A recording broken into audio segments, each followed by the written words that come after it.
ശിഷ്യന്മാർക്ക് യേശു ഒരു ത്രില്ലിംഗ് എക്സ്പീരിയൻസാ. അവരുടെ ജീവിതകാലം 3.5 വർഷം പഠിച്ചെങ്കിൽ യേശു ആരെന്ന് അവർക്ക് ശരിക്കും കണ്ടുപിടിക്കാൻ പറ്റിയിട്ടില്ല കേട്ടോ. ഹല്ലേലൂയ സ്തോത്ര. അവനാണ് യേശു. ഹല്ലേലൂയ സ്തോത്ര. ഈ ലോകത്തിന്റെ നോട്ടത്തിൽ പിടികിട്ട പുള്ളിയ യേശു. ലോകത്തിന് അവനെ ഡിഫൈൻ ചെയ്യാൻ പറ്റത്തില്ല, അവനെ വരയേൽക്കാൻ പറ്റത്തില്ല, ഇവൻ യാരെന്ന് ഒരു എക്സ്പ്ലനേഷൻ പറയാൻ പറ്റത്തില്ല. അവൻ സർവശക്തനായ ദൈവം, അവനൊരു ലിമിറ്റേഷൻ ഇല്ല, അവൻ എന്തും ചെയ്യും, അവൻ എങ്ങനെയും പ്രവർത്തിക്കും.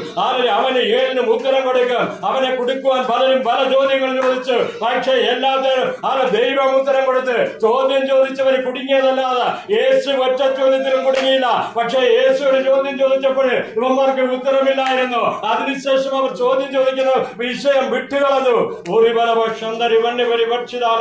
ഇന്ന് പകർച്ചമേ നമ്മൾ വായിക്കുന്നത് യേശുവും ശിഷ്യന്മാരും നടുക്കടലിലിരിക്കുക.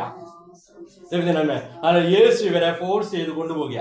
അല്ലെ പെട്ടെന്ന് എല്ലായിടത്തും പറഞ്ഞു. അതും സന്ധ്യാസമയത്ത് രാത്രിയില് ഗലീലിയ കടലെന്ന് പറയുന്നത് രാത്രിയില് പല കാറ്റും വീശുന്ന ഒരു സ്ഥലമാണ്. 14 കിലോമീറ്റർ നീളവും 7 കിലോമീറ്റർ അകലവുമുള്ള ഒരു വലിയ തടാകമാണ് ഗലീലിയ കടൽ എന്ന് പറയുന്നത്.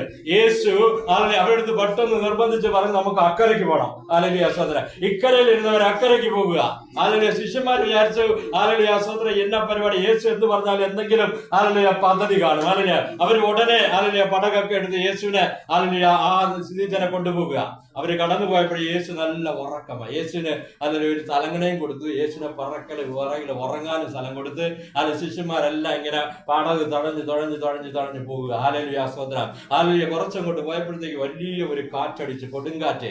ഹല്ലേലൂയ. മറ്റേ എഴുതുന്നത് ഹല്ലേലൂയ സ്തോത്രം, ഇത് ചുഴലിക്കാറ്റ് എന്ന് പറയുന്നുണ്ട്, കൊടുങ്കാറ്റ് എന്ന് പറയുന്നുണ്ട്. ചിലർ പറയുന്നത് ഭൂകമ്പം, കടലിന്റെ അടിയിൽ ഭൂകമ്പം ഉണ്ടായത് കൊണ്ട് ഉണ്ടായ കാറ്റാണ് ഇതെന്ന് പറയുന്നുണ്ട്.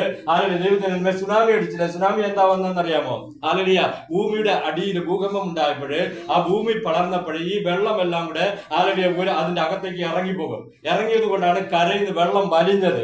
ഹല്ലേലൂയ. കടൽക്കര തീരത്തുള്ളവരെല്ലാം പറഞ്ഞു, കുറച്ചു നേരം വെള്ളമൊക്കെ അങ്ങ് വലിഞ്ഞു പോകും, ആ കുഴിയിലേക്ക് പോയി ഇടിച്ചിട്ട് ഇത് അതേ ഇരട്ടി ശക്തിയുടെ മടങ്ങി വരും. അതാണ് സുനാമി. ഹല്ലേലൂയ സ്തോത്രം. അങ്ങനെയാ സംഭവിച്ചത്. ഇത് മത്തായി എഴുതിയ സുവിശേഷത്തിന് പറയുന്ന വാക്ക് എർത്ത് ഉണ്ടാക്കി, അതിൽ നിന്നുണ്ടാകിയ ഒരു വലിയ ചുഴലിക്കാറ്റാ. കരങ്ങളിൽ ശ്രദ്ധിക്കാം.